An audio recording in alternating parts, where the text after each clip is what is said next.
SwayamPrabha. Digital India. Educated India.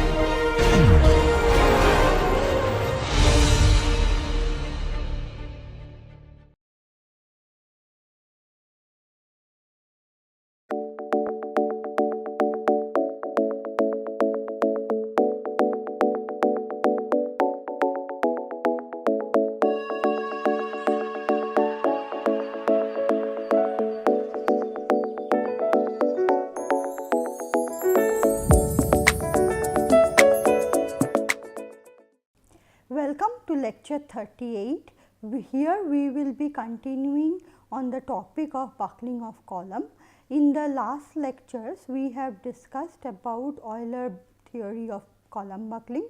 We have mostly dealt with perfect column and we have discussed about the critical buckling load. So, in this lecture, let us consider the buckling of a column with some initial imperfection. So, in other words, in the previous lectures on buckling, we have dealt with a perfect column, where there was perfect symmetry in the column, perfect material homogeneity, and the load was also applied perfectly along the centroidal axis. Here we will deviate from that condition and we will move on to a column which already has some initial imperfection, and we will see how the column will behave under axial compressive load. So, let us consider a pin column.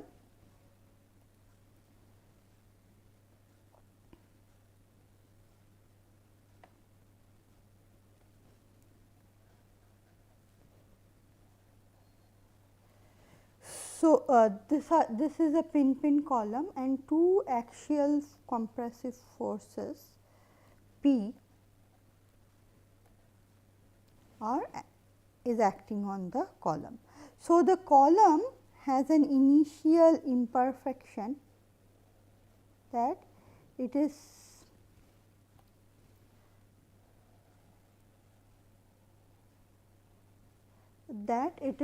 bent, it has some initial lateral deflection. The lateral deflection need not be symmetric.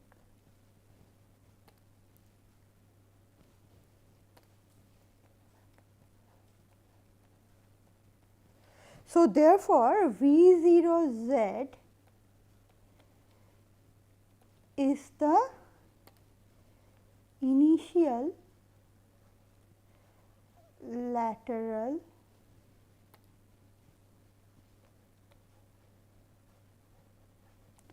deformation of the column.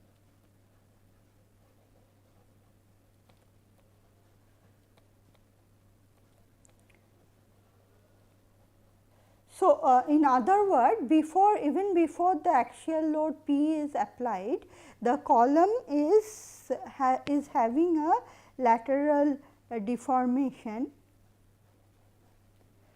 which is V0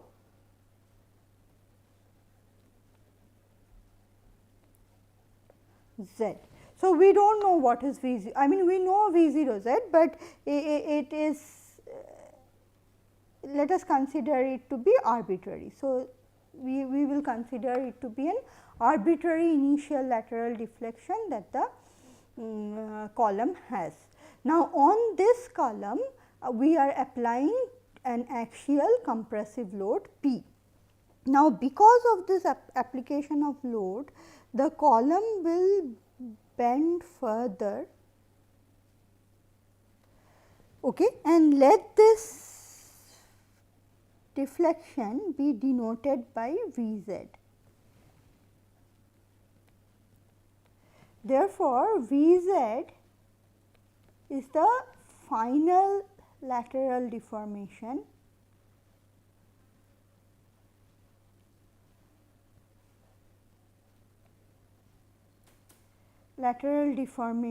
of the column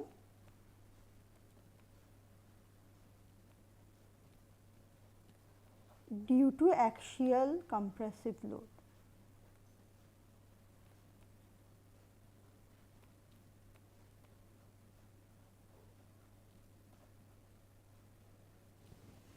Okay. So, now let us try to see what is going to be the equation of motion of this column. So, let us take a small portion of the column.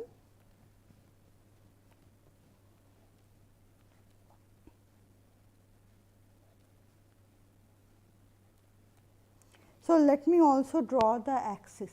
So, this is the z axis, this is x axis and this is the y axis. So, therefore, this is the z axis. So, the column has deformed like this and this is V z.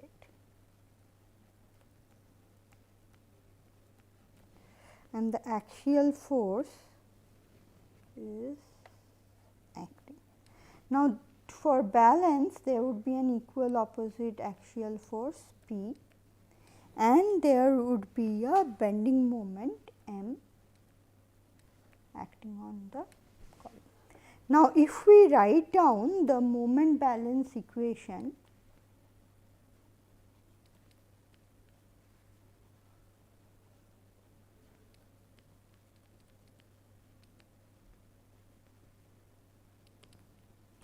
so what do we get? We get M plus PV is going to be equal to 0. Now, in this particular case, M is going to be EI into d2V by dz square minus d2V0 by dz square, which in other word can be written as EI into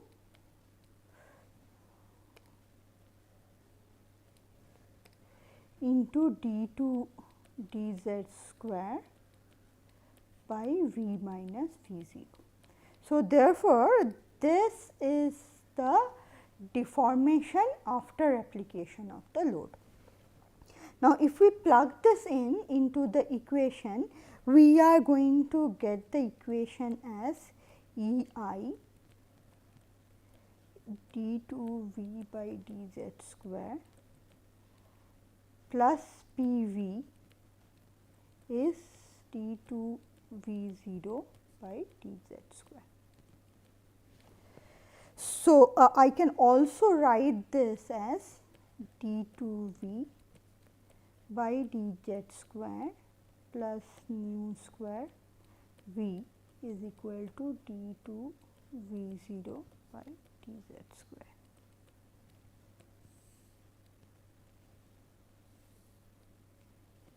So, let me call this as equation 1, where mu square is P by EI, as we have considered in the previous case. So, this is the equation of motion or the governing equation that we get for this column. Now, let us try to solve this equation. So, let me just write down the equation once more.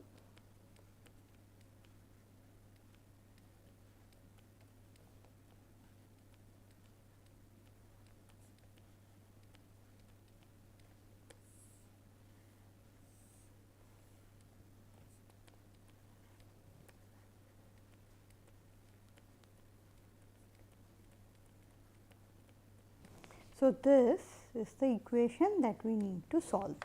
Now, we do not know, I mean V0 is known, but V0 is arbitrary. So, we do not know what is the, we cannot say arbitrary, we cannot just assign a function to V0. So, in order to keep the V0 arbitrary, we say that the initial deformation V0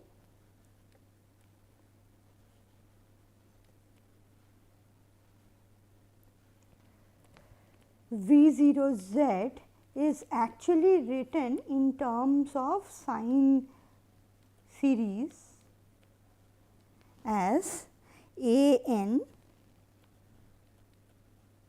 into sine n pi z by L. So, this is the assumption we are making. So, this is arbitrary initial deformation. So, you can agree with, you will agree with me that any function v0 z, because it is arbitrary, it could be any function of z. So, this v0 z, any arbitrary function, can actually be expressed as a sine series. So, we all perhaps are well acquainted with it. So, any function v0 z can be approximated by a sine series as given, okay, and where a n is a constant. Now, if I plug this into equation 1, so let me call this as 2. Now, substituting equation 2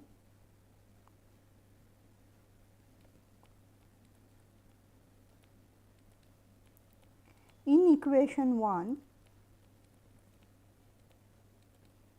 we get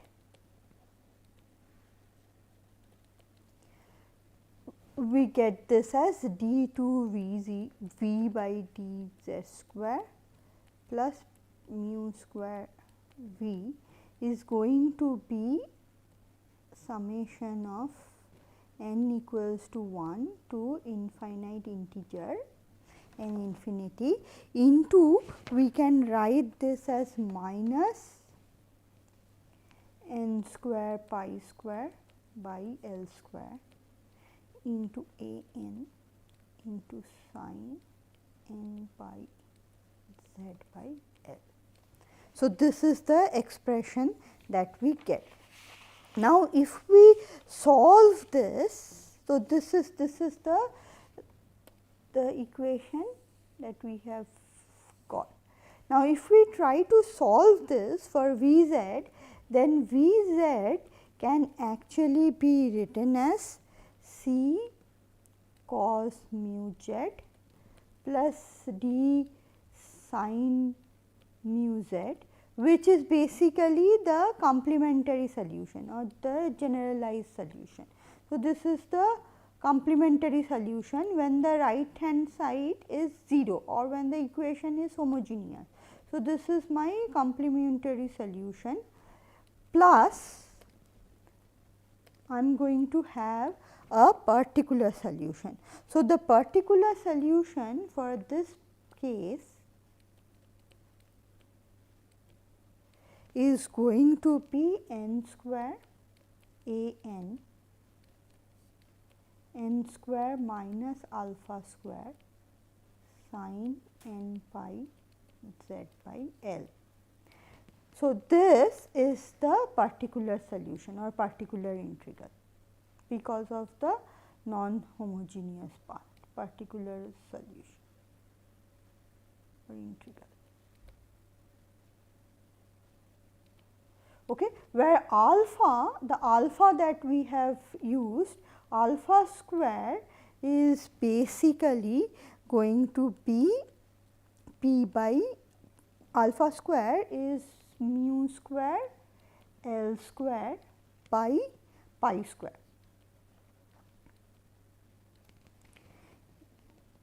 And we can actually into so mu square in turn is p by E I. Now, if we substitute this back into this equation, we will see that we get alpha square as p by pi square E I into L square. Now, pi square E I by L square is nothing but p critical. Therefore, alpha square is p by p critical.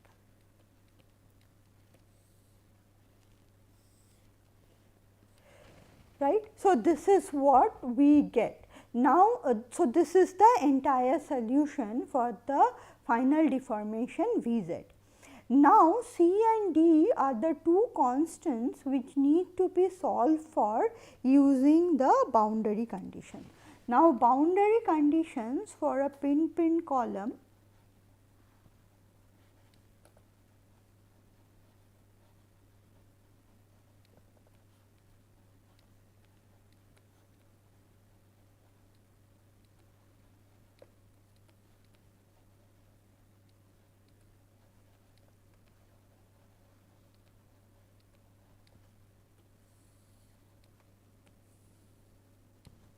for a pin column is given as at z equals to 0, V 0 is 0, because it is a pin condition, and at z equals to L, V L is equal to 0.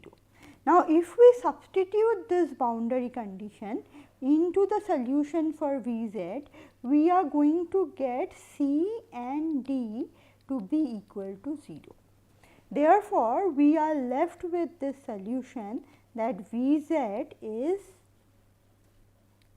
n equals to 1 to n infinity into n square a n by n square minus alpha square sin n by z by L.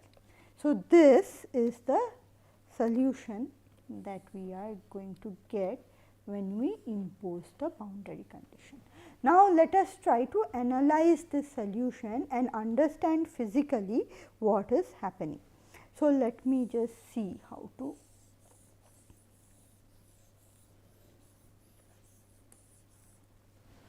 So, and here we know alpha square is nothing but P by P critical.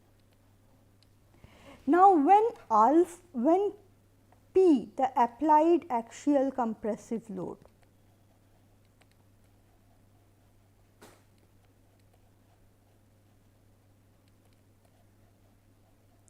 when P tends to P critical, or when P approaches the critical buckling load of a column, our alpha square, which is P by P critical, will tend to 1.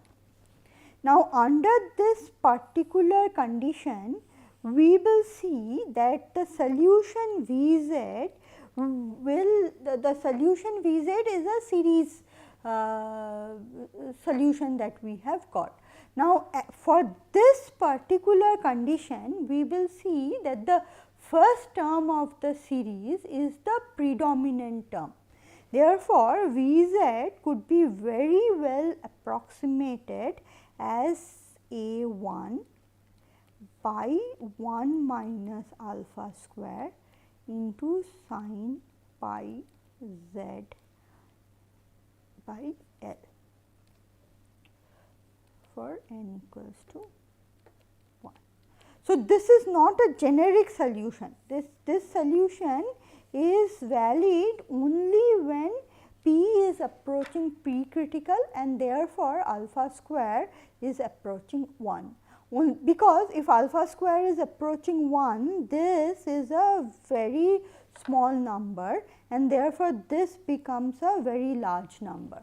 So, therefore, the first term is the predominant term, and this would be a fair approximate solution of V z. Therefore, we can say as the applied critical load. So, in summary to this, we can say that as the applied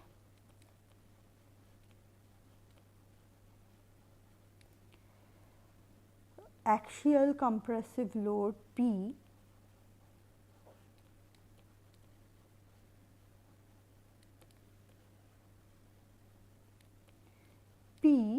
approaches the critical buckling load of the column,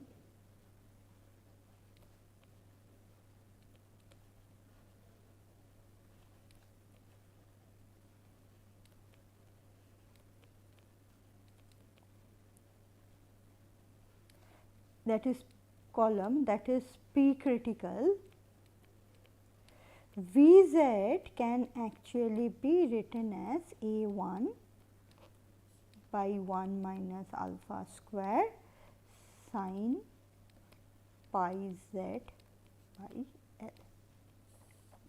This is a good approximate solution for V z.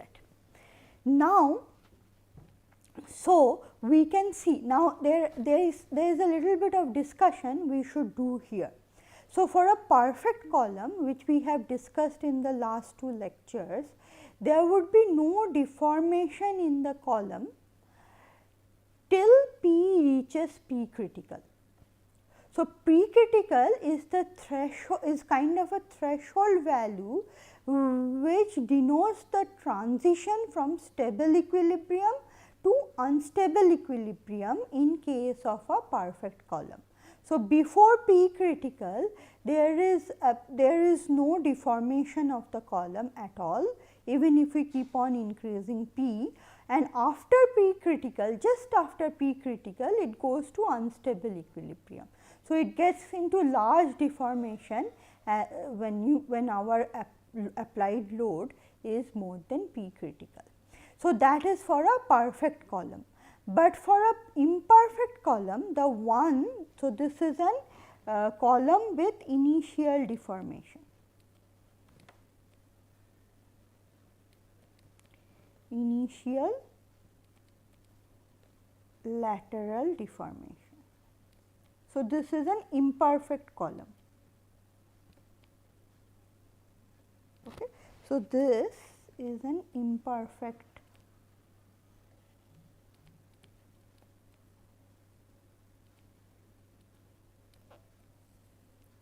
Now, in this particular case, even when P is below P critical, there is going to be a deformation of the column. But when P approaches P critical, the deformation becomes extremely large, as can be seen from this expression.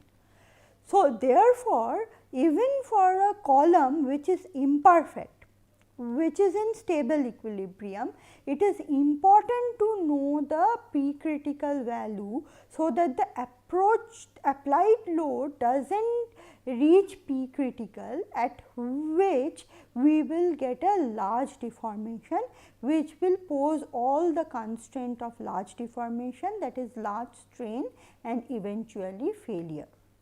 Thus, though in real life we do not encounter a perfect column, we mostly deal with an imperfect column.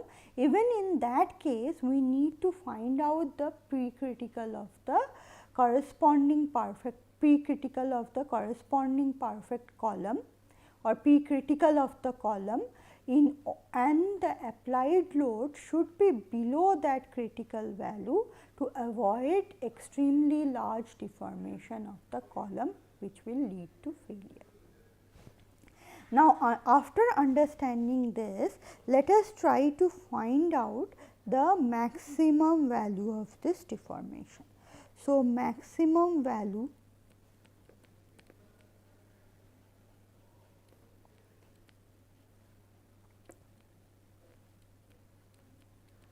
now, by inspecting the solution of Vz, we can say that the maximum value of Vz is going to happen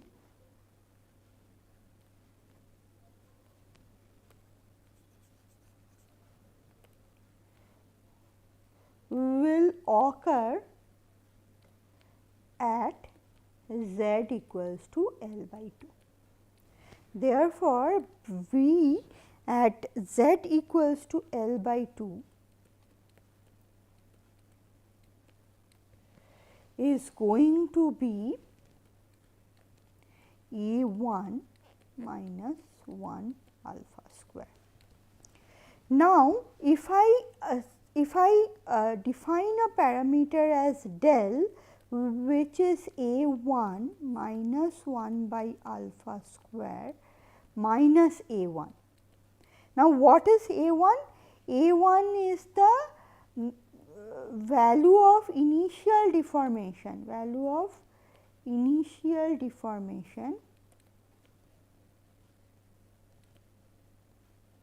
approximate, approx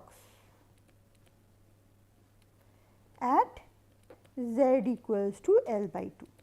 So, by this summation, I am trying to find out the net deflection at the midpoint of the column. So, the final deflection is this, the initial deflection is this. So, the net deflection that has happened, or the one that we can measure in the lab, is del. So, therefore, del is the net deflection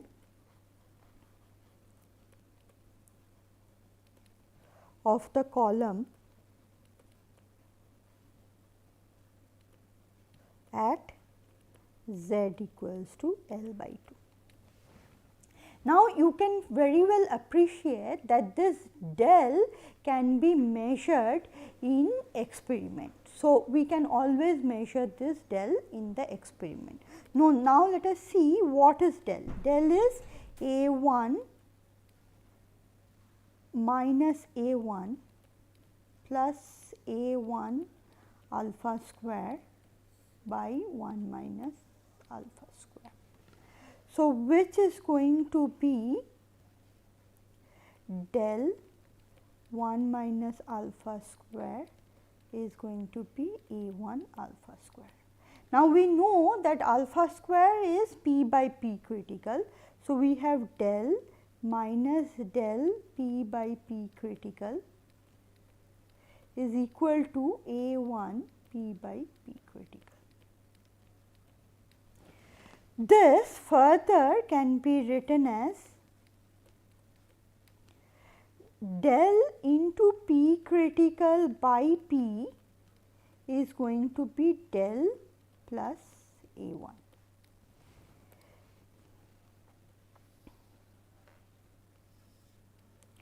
Now, if we plot this equation, let me call it as equation 3. Now, by plotting equation 3,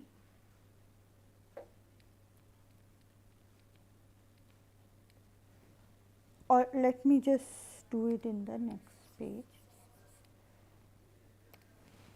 Now, by plotting equation 3,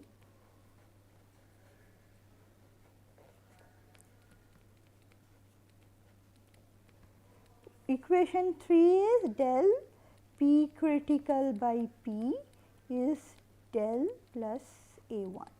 Now, if I plot it, my x axis being del by P and the y axis being del, I am going to get a plot like this whose slope is P critical, and this is called the South-Wells plot.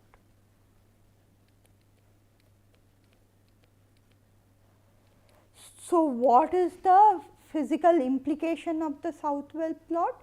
That in experiment we will measure the displacement at the midpoint of the column, plot it on the y axis and plot the ratio of displacement by the applied force on the x axis.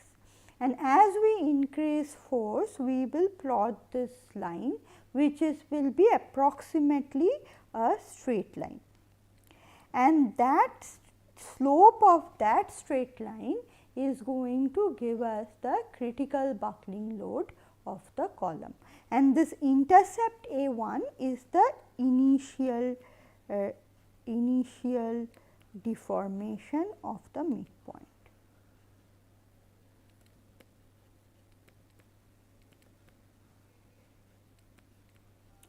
Therefore, this is used to experimentally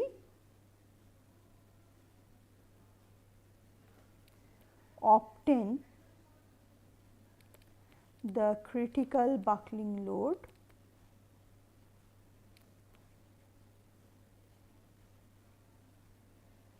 of a column. So, though I have plotted for a pin-pinned column, this can be applied to any boundary conditions. Thank you.